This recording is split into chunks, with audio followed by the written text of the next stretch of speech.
Magandang hapon po. Mula dito sa Cherry Hill, New Jersey. Ayan po ang oras, 4:44, Sunday, May 31. Yan. Um, kung bakit ako napa-vlog today, kasi, alam nyo, ah, gaya ng sinasabi natin, no, na ang mga alagad ni Krishna, na kahit ano pa ang sabihin mo na maganda, pangit, feeling nila pag-aari na nila si Krishna. So, gusto nila sila yung mag-decide na, wag mo siyang reaksyonan, wag mong gamitin ang picture niya, etc. etc. Um, Hindi na alam na kapag ang isang tao ay nasa social media, na pwede kang mag-reaksyon, no? Tinapik ko na to, pwede kang mag-reaksyon sa isang incident or isang circumstance or ang mga napapanood sa social media kasi they're public. Ang hindi mo lang pwedeng gawin is hindi mo pwedeng nakawin yung video na sasabihin mo na sa'yo yung video. Or, okay. So, then, also, as long as hindi mo gagamitin yon to disparage, pwede mong gamitin. But anyway, so, ayoko na sanang, natutuwa talaga ako sa mga natutuwa ako sa mga alagad ni Krishna, na pati yung salitang alagades, hindi kami mga alagad. Mga ano kayo?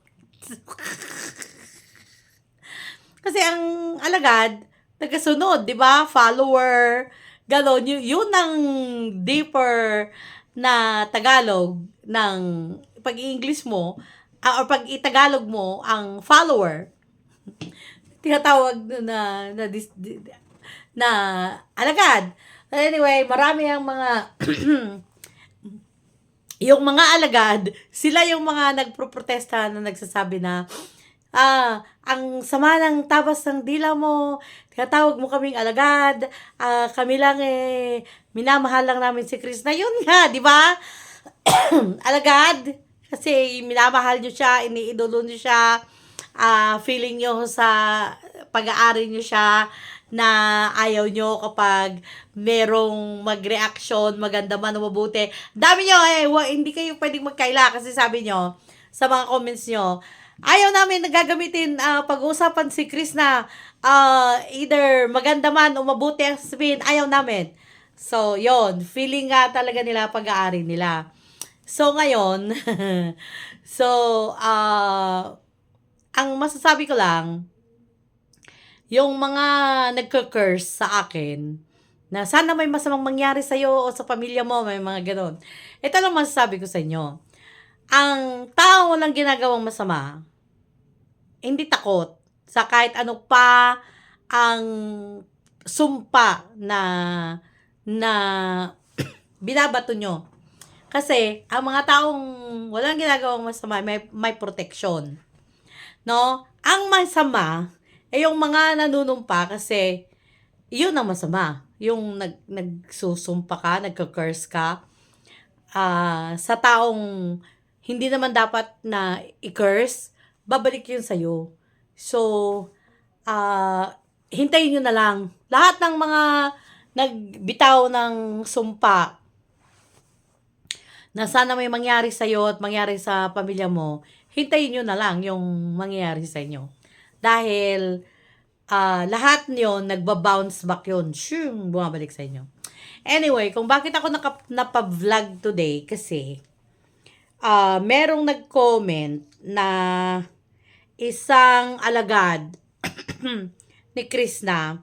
Actually, inano ko na ang tawag nito, in-screenshot ko. At ito yung sabi niya. Si Claypy.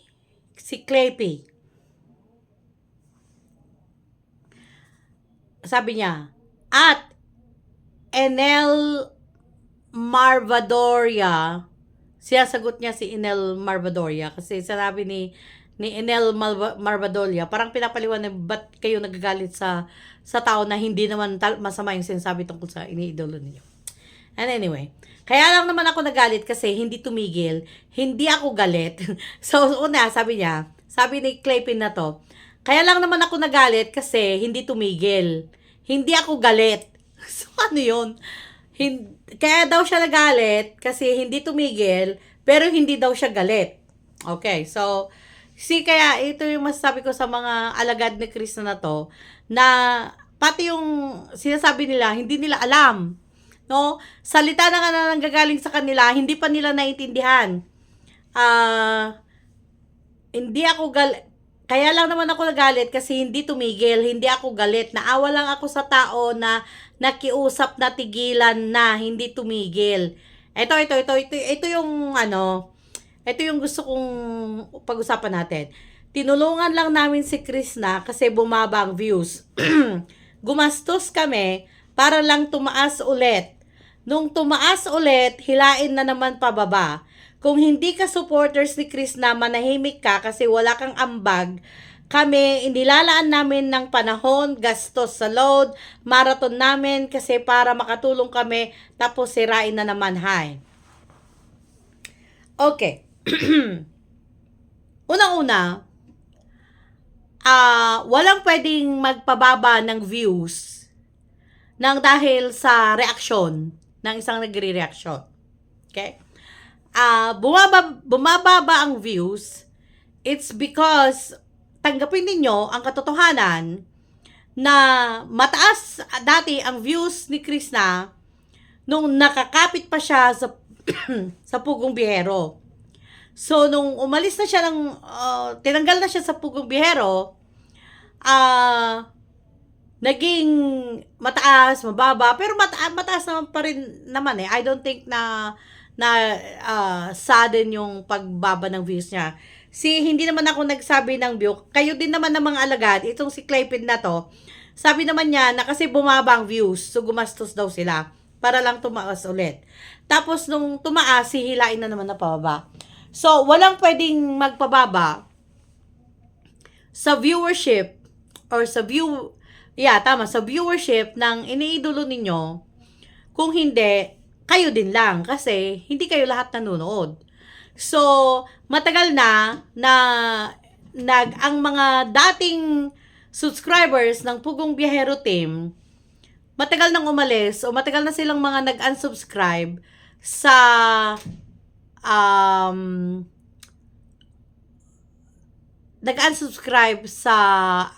what you call this, sa page or sa YouTube channel ni Krishna.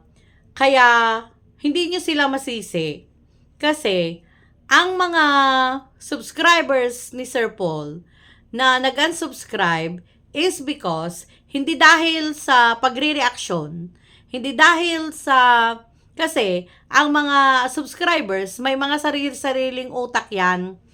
Hindi ang mga subscribers ni Sir Paul, na mga totoong subscribers, alam nila ang katotohanan, namili sila. So, whether pinili nilang ituloy pa rin na suportahan si Krishna, meron naman pa rin nagpatuloy na suportahan si Krishna despite of. At meron din yung mga umalis. At hindi yun kasalanan ni Nurse Nora dahil nag-reaction ako, nag-alisan na. No, kasi di ba? Dahil kung totoong mahal nila si Krishna, hindi sila umalis. Kagaya nyo, hindi naman kayo umalis, di ba? Kayong mga alagad, hindi naman kayo umalis. So, wala kayong dapat sisihin sa pagbaba ng views niya. Ang dapat nyo lang gawin is, kinakailangan madagdagan ng subscribers para manood, di ba?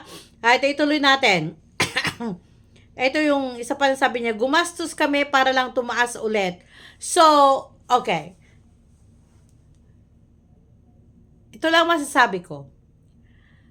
Kapag kasi gumagastos kayo para lang tumaas ang views at hindi nyo i-maintain yun na gumastos is bababa talaga ang views. So, at saka marami kasi ang mga naiinis sa inyo na mga alagad ni Krishna na instead na hindi mag-unsubscribe ang iba, nag-unsubscribe sila dahil sa inyo. Dahil sa mga matinding ginawa ninyo na matindi ninyong panlalait, pagsusumpa sa Pugong Bihero Team.